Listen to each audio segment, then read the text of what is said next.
Welcome to Tenor Tech, where I solve the problems you didn't even know you had. You start by making the card compatible. That's the key. First, verify whether your TV accepts SD cards directly or requires a USB adapter, and locate the exact slot. Once done, connect the card to a computer and back up any files, then format to the TV's supported file system, usually FAT32 or XFAT, because TVs list only compatible formats. Make sure capacity limits are observed, like 32 GB versus larger sizes. This prevents read errors when you insert the card. Now you perform the central steps to make content visible. Power the TV on, insert the formatted SD card into the slot or USB adapter, and wait for a click.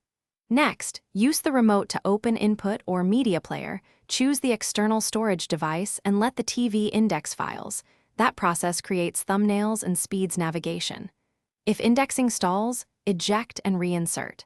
Then, set playback preferences, folder view or sort by date, so you find videos and photos quickly when you start playback. Finish by playing and, if needed, fixing problems. Choose a media file and press play. You can pause, skip, and change subtitles or audio tracks with the remote because the TV reads standard container and codec info. If playback fails, convert the file to an accepted codec or lower resolution. TVs reject unsupported formats.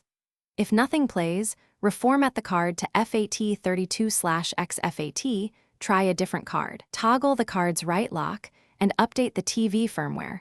One of those steps usually resolves the issue quickly. Thanks for watching. Subscribe to keep your life in tune.